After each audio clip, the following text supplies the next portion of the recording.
Does your 7.3 crank like this? If so, maybe you need a new starter. And that's what we're going to do today. Change out the starter. Alright, I had to use Amazon because I wanted it this week. Otherwise, Rock Auto would have been my top choice. It's half the price.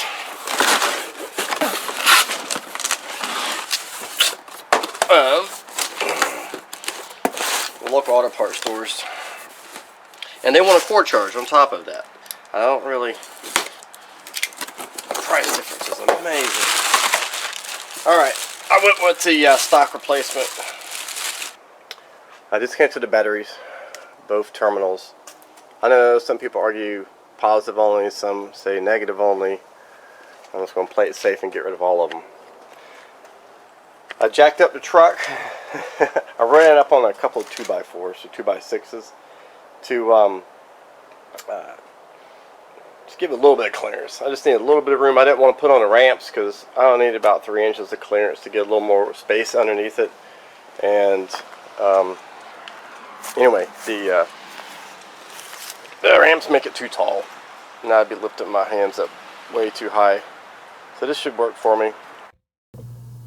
There are 3 17mm bolts holding the starter to the motor.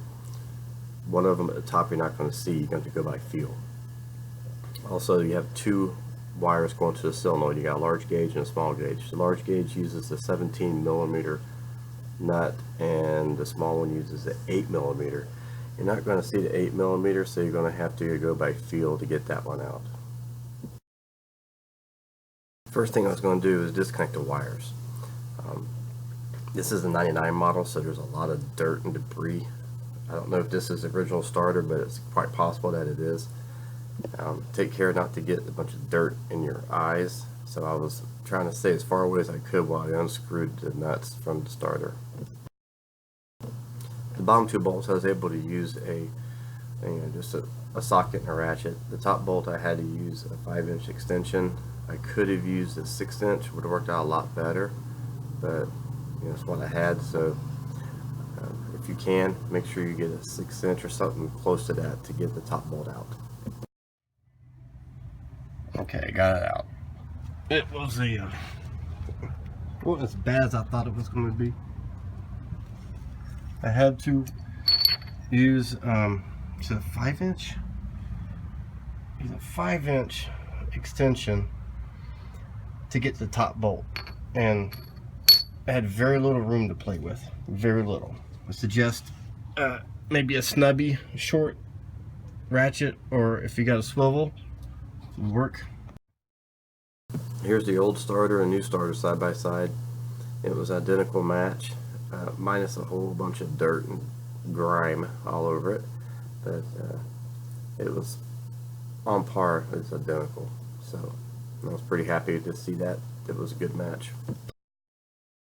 I recommend a wire brush to clean off the connectors, but I couldn't find one, so I ended up using some like 150 grit sandpaper to clean the terminals. They did not look bad, but I want as good as contact as possible, so I cleaned them up so we could have a good start off to the new starter. Mounting the starter in reverse order, I put the bottom 2 bolts in first because it was just real easy to get to, and I made them I left about a 1/4 inch of play in it. I wanted it to help hold up the starter, so when I work on the top bolt, which is a pain in the butt, I had something to help hold the weight of the starter up in the air. It might be hard to see, but at this point I had to put the ratchet, I had to stick it between the frame and the exhaust, and I had just a little bit of play to barely get one tooth on the ratchet every time I wiggled it to slowly tighten up the bolt. Here a stubby or a swivel head ratchet would have done the job a lot faster and a lot easier, but with the 5-inch extension, that's where I had to put it. The same condition was present for the putting the large gauge wire back on. I did have a ratchet wrench that I was able to use to tighten it up a lot quicker.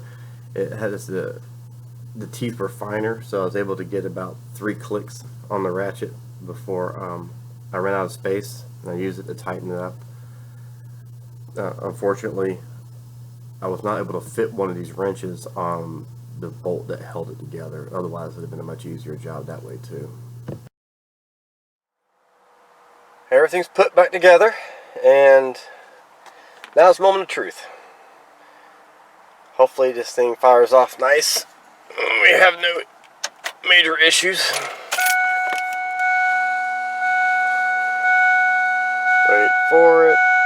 Wait, start. Wait, start. Wait, start. Okay. And 3, 2, 1, and. Oh, wow. That is cranking it up. So, if cold start mornings have cold start mornings having problems, it can be your glow plugs. It could be your glow plug relay. That's kind of a common issue. I had a bad glow plug relay. It was putting no juice into glow plugs, and I was fine cranking it as long as the temperature was, say, 55 degrees and above. Below it, it took a little work. A new starter, that's the problem. They say it doesn't crank up, fire up enough, and it was a problem, say, below 50 degrees. And we're going on vacation next week, starting this weekend actually. And I dealt with sitting there for 5 minutes trying to crank it, let it sit, try to warm the glow plugs that won't warm it at all. So between this and the glow plugs working, I'm feeling pretty good that we can fire this baby up in 30-degree weather, and we can hit the road without having to spend 10-15 minutes trying to get it to fire. So hopefully this has been beneficial for you. And the starter was on Amazon for $100. It was the same one that was $200 in the auto parts stores, and it was also $100 at Rock Auto. But like I said, I wanted to get it in a day or two and get it put in. They offered same day delivery. They failed at that, so it came a day later. But it came the only day I'm able to work on it. It was here, so I was thankful for that. I'll put a link to that starter in case that's what you're looking for. Like I said, it fired up nicely. Man, I like the sound of that. Thanks for watching.